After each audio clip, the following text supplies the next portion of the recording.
Niining panahon nga ang putling ebanghelyo gihagis sa mga hiwi nga pagtulunan. Kinahanglan mo barug ang mga tinun-an ni Kristo sa pagpakigbisog sa paglaban sa pagtuo, nga magkausa ug alang sa tanang panahong gihatag sa Dios ngadto sa iyang katawan. Maoy hinungdan nga namugna kining tulumanon ang putling ebanghelyo. 30 minutos nga pagsabwag sa tinuod nga ebanghelyo. Kauban ni Pastor Jeremias Hangad, ang putling ebanghelyo. Tulumanon nga gihatod kaninyo sa Herald of Grace Radio Ministries Philippines. Ang putling ebanghelyo. Ang putling ebanghelyo.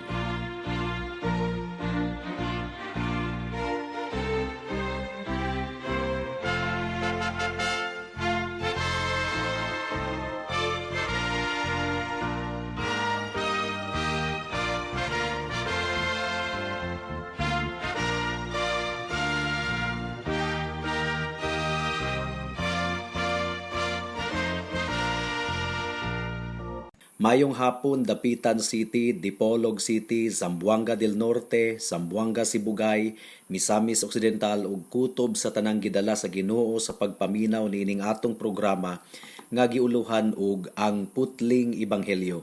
Kini ang inyong igsuon ug higala sa kahanginan si Pastor Jeremias Lauri Hangad sa Herald of Grace Radio Ministries Philippines. Dinuyugan sa iglesia nga nag-sponsor niining atong programa, ang Salitran Covenant Bible Church sa Barangay Salitran, Dakbayan sa Dasmariñas, Probinsya sa Cavite. Ang atong teksto ning takna sa kahaponon makita sa Roma Kapitulo 1, versikulo 1 hangtod sa 4. Ang giingon diri: Gikan ni Pablo nga ulipo ni Kristo, gipili sa pagkaapostol o gitawag sa Dios aron magsangyaw sa maayong balita. Dugay nang gisaad sa Dios ang maayong balita diha sa balaang kasulatan, pinaagi sa iyang mga propeta ug mahitungod kini sa iyang anak, ang atong Ginoong Hesukristo. Natawo siya nga kaliwat ni David ug sa iyang espirituhanong pagkabalaan, gipadayag siya nga anak sa Dios, uban sa dakong gahom pinaagi sa iyang pagkabanhaw. May the Lord bless the reading and hearing of His Word. Taas-taas na pud ang atong pagpamalandong sa salutation ni Apostol Pablo sa iyang sulat ngadto sa mga taga-Roma. Ug niini nga mga opening verses, gihatag ni Pablo ang hataas nga description niya sa iyang kaugalingon ug sa pagtawag nga iyang nadawat gikan sa Ginoo. Sa bersikulo 1, gitawag ni Pablo ang iyang kaugalingon ingon nga ulipo ni Kristo. Apostol nga gitawag ni Kristo, gilain ni Kristo alang sa ebanghelyo sa atong Dios. Ug sa bersikulo 2 hangtod sa bersikulo 4, gidescribe ni Pablo ang ebanghelyo sa atong Ginoong Hesukristo. Actually, mga kaigsuunan, the book of Romans is a book that defines and outlines the gospel. Gibatbat ni Apostol Pablo og duro ang mensahe sa ebanghelyo sa iyang sulat ngadto sa mga taga-Roma. Nga kini ebanghelyo sa Dios nga dugay nang giplano sa Ginoo. Sa wala pagadi matukod ang kalibutan. It is a planned gospel. God's purpose of redemption for His people even before the foundation of the world. O gitagna kini sa mga propeta sa balaang mga kasulatan. Ug kini nga ebanghelyo, mga kaigsuunan, natuman kini sa atong Ginoong Hesukristo. Tungod kay si Jesus mao ang ebanghelyo. Jesus Christ is the gospel. Siya ang maayong balita. Ang giingon sa Roma Kapitulo 1, versikulo 3 hangtod sa 4, kini nga ebanghelyo, mahitungod kini sa iyang anak, ang atong Ginoong Hesukristo. Natawo siya nga kaliwat ni David, ug sa iyang espirituhanong pagkabalaan, gipadayag siya nga anak sa Dios, uban sa dakong gahom pinaagi sa iyang pagkabanhaw.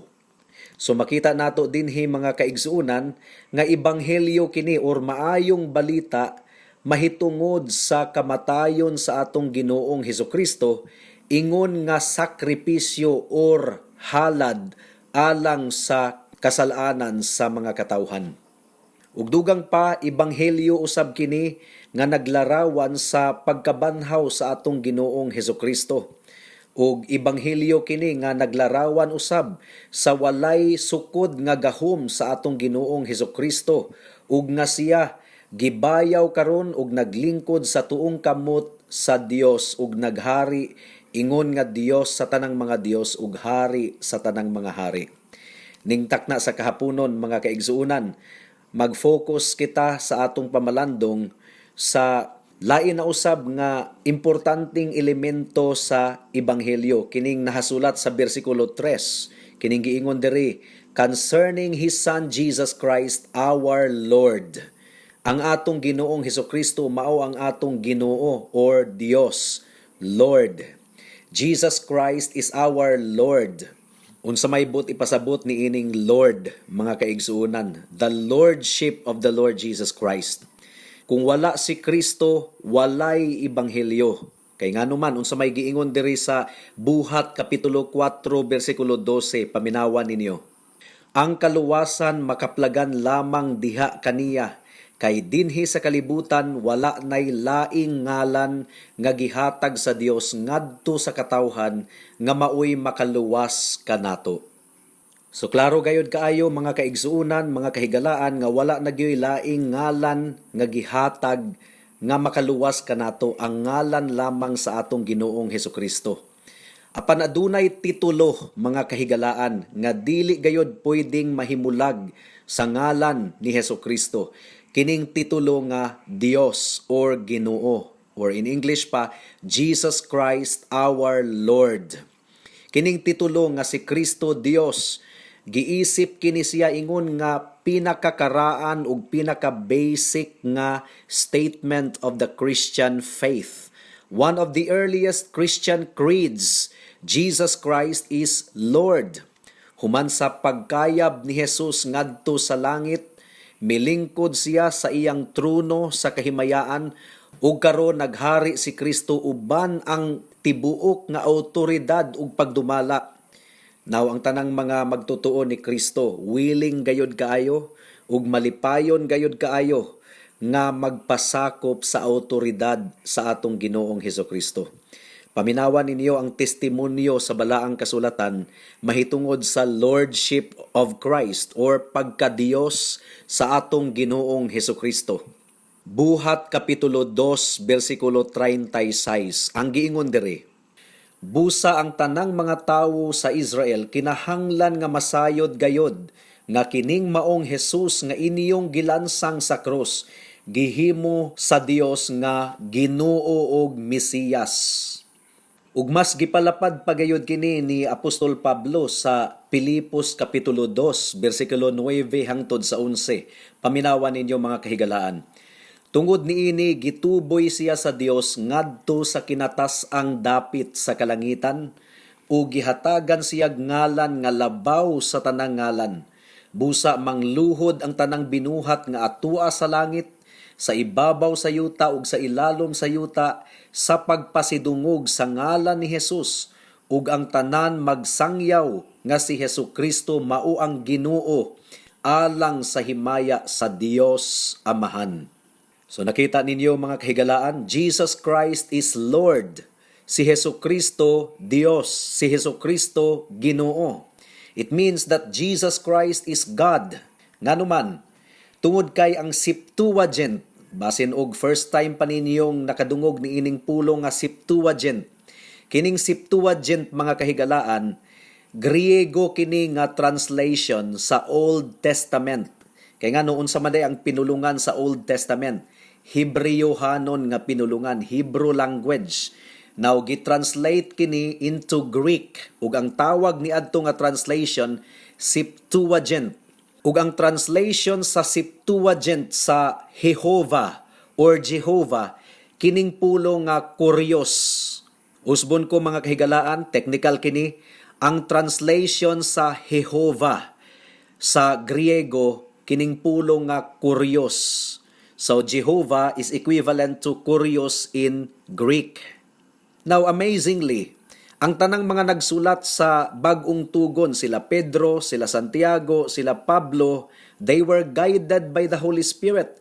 Ug ang titulo nga ilang gigamit alang sa atong Ginoong Hesukristo, Kurios. So ang buti pasabot, Jesus Christ is Jehovah. Gi-apply nila Pedro, gi-apply sa mga New Testament writers ang pulong nga Kurios or Jehovah sa atong Ginoong Hesukristo. So when we say that Jesus Christ is Lord or Jesus Christ is Kurios in Greek, it means Jesus Christ is Jehovah. Jesus Christ is God. Ikaduhang buti pasabot ni ining titulo nga Jesus Christ is Lord, it means si Kristo manluluwas or si Kristo lamang gayud ang manluluwas. The Lordship of the Lord Jesus Christ is testimony to His victory over the forces of evil.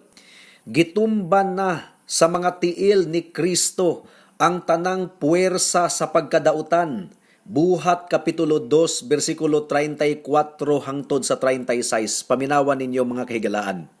Kay si David mismo wala mukayab sa langit. Apan miingon siya, ang Ginoo miingon sa akong Ginoo, lingkod sa akong tuo, hangtod nga himuon ko ang imong mga kaaway nga imong tumbanan. Busa ang tanang mga tawo sa Israel, kinahanglan nga masayod gayod nga kining maong Hesus nga inyong gilansang sa krus, gihimo sa Dios nga Ginoo og Mesiyas. So nakita nato mga kahigalaan, Jesus Christ is Lord. It means Jesus Christ is God. It means Jesus Christ is Savior.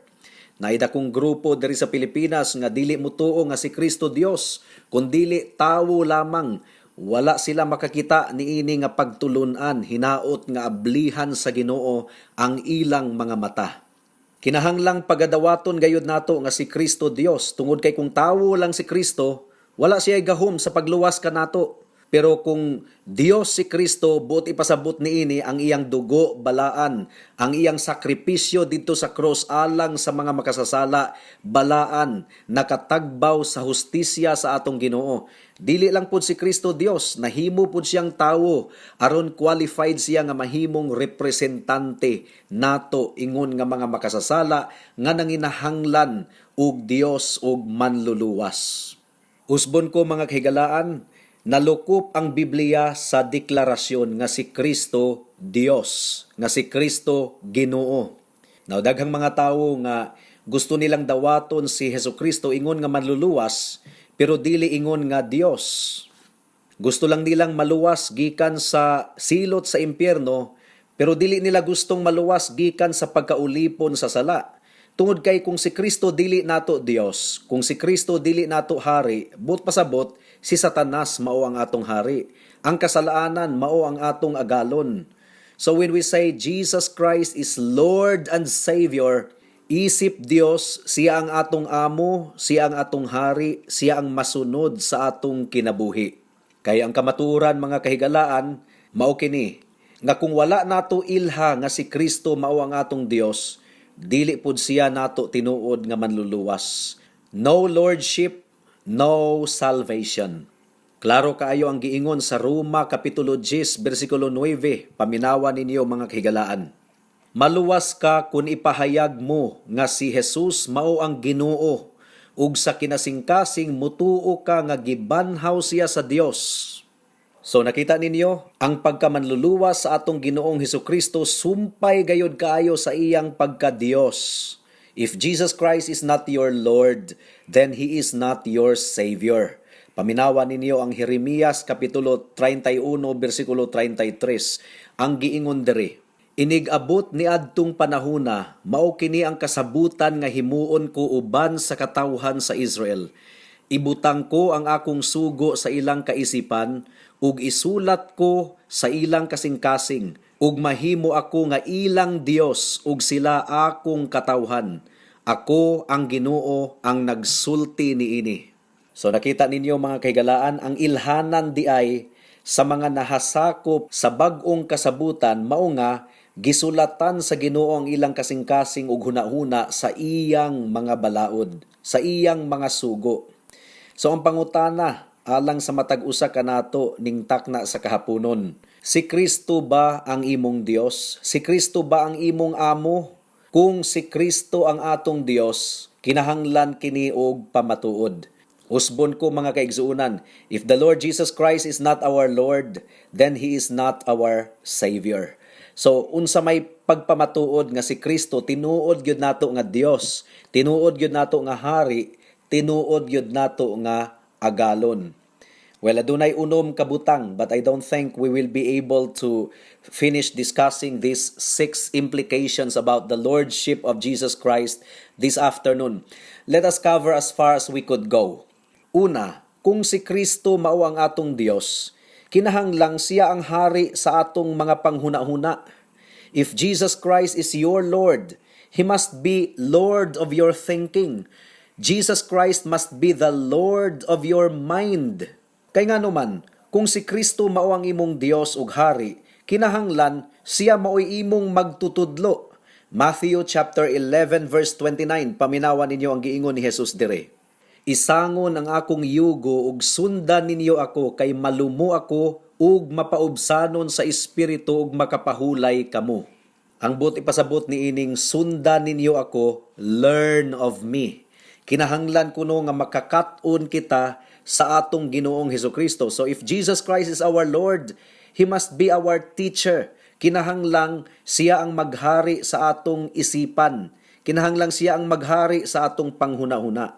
It means that Jesus Christ must be the center of our thought process.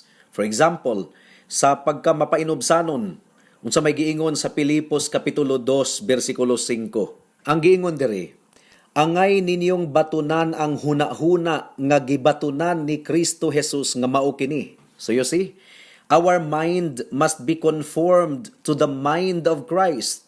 Ang huna-huna ni Kristo kinahanglang mabatunan nato. So if Jesus Christ is our Lord, then He should also be the Lord of our mind, the Lord of our thinking. Kinahanglan di ay nga ang atong mga panghunahuna mabihag sa atong Ginoong Hesukristo. Mapukan ang atong mga daotang hunahuna ug mahimo kining balaan. Kinahanglan kining mapukan sa atong Ginoong Hesukristo. So one of the indications nga si Kristo mao ang atong Dios, mao nga ang atong hunahuna haum sa hunahuna sa atong Ginoong Hesukristo. 2 Corinthians chapter 10 verses 4 hangtod sa 5. Ang giingon diri, ang mga hinagiban nga gigamit namo sa among pagpakig-away, dili mga hinagiban sa kalibutan, kundili gamhanang mga hinagiban sa Dios nga mulumpag sa mga kuta sa sayop nga mga pangatarungan. Gipuka namo ang tanang babag nga gigamit sa mapagarbuhon, batok sa kahibalo mahitungod sa Dios, ug gibihag namo ang tanang huna-huna ug gipasunod kang Kristo. Ilhanan sa usa ka tawo nga tinuod nga luwas og si Kristo mao ang iyang Dios, mao nga ang iyang paminsar, ang iyang huna-huna nahaum sa atong Ginoong Hesukristo. Dili kalibutanon ang iyang paminsar, kundili Dios non, langit non ang iyang paminsar. Higala kumusta ang sulod sa imong huna-huna? Puno ba kini sa balaan nga mga butang sa atong Ginoong Hesukristo? Or puno kini sa mga malaw-ay nga mga panghunahuna? Puno kini sa mangilad nga mga panghunahuna? Usa pa ka pangutana mga kahigalaan, ang imong hunahuna ba interesado sa atong Ginoong Hesukristo? Ang imong hunahuna ba interesado sa mga butang nga balaan? Unsa may giingon sa Pilipos kapitulo 4 bersikulo 8. Ang giingon diri, sa katapusan mga igsuon, puna ang inyong hunahuna sa mga butang nga maayo ug angayng daygon, sa mga butang nga matuod, ligdong, matarong, putli, matahom ug halangdon. So nakuha ninyo mga kahigalaan, si Kristo ba mao ang Dios sa inyong hunahuna? Unsa man ang mga butang nga atong ginasulod kanunay sa atong hunahuna? Balaan ba kini nga mga butang or mga law-ay nga mga butang? Ang baso mga kahigalaan nga kanunay gisudlan og lapok gayod ang sulod niini. Ug ang bugtong pamaagi nga malimpyo ang maong baso, mao nga patuluan siya kanunay og limpyo nga tubig gikan sa gripo, hangtod nga ang lapok mawagtang ug malimpyo ang sulod nianang maong basuha.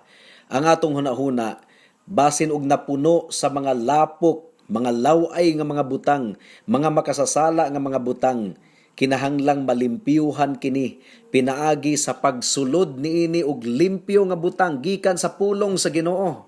So asa man gikan kining mga malaway nga butang, gikan sa TV, gikan sa YouTube, gikan sa internet, ug ang limpyo nga butang gikan sa Biblia, gikan sa mga wali sa Ebanghelyo, gikan sa mga Christian songs, Christian hymns, Christian books.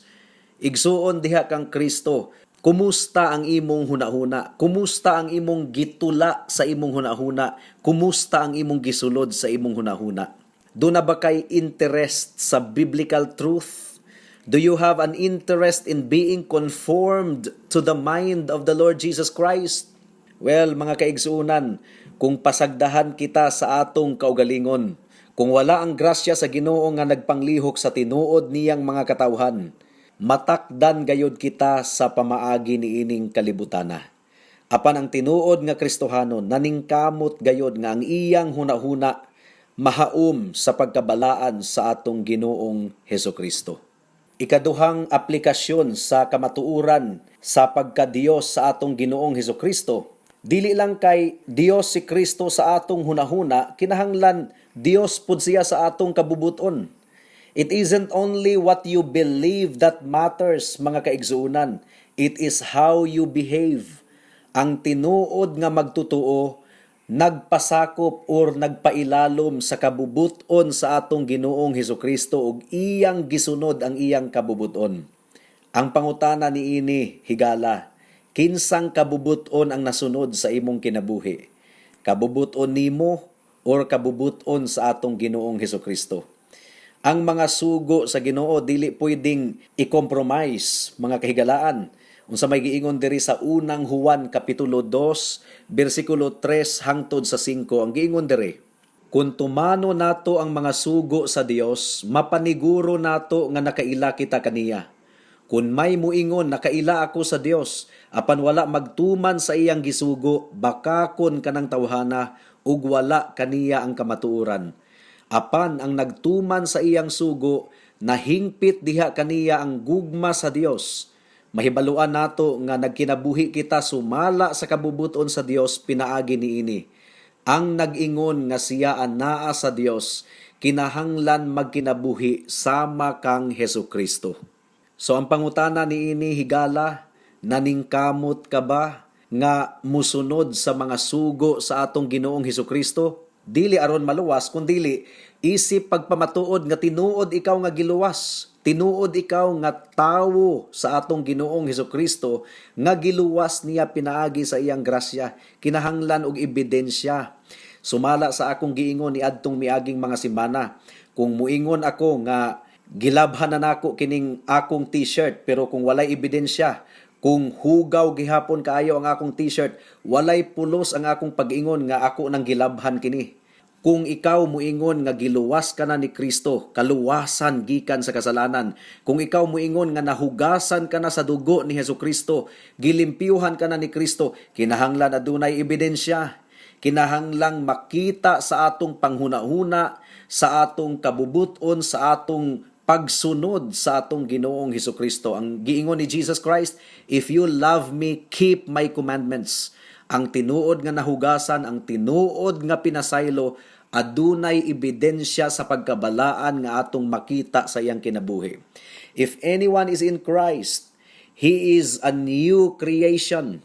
Now, daghan kayong mga tawo nga nagtuo nga sila Kristohanon, apan dili tinuod. Lucas kapitulo 6, bersikulo 46 hangtod sa 49, ang giingon diri, nganong nagtawag man kamo kanako Ginoo, Ginoo, nga dili man kamo mubuhat sa akong gisugo kaninyo. Ipakita ko kaninyo sa unsa mahisama ang tawo nga moduol kanako unya mamati sa akong gisulti ug mutuman niini. Sama siya sa tawo nga nagtukod og balay, nagkalot siya glawom ug gipahiluna niya ang sukaranan diha sa ibabaw sa bato. Sa dihang mibaha ang suba ug mihasmag niining balaya, wala kini matayog kay maayo man nga pagkatukod.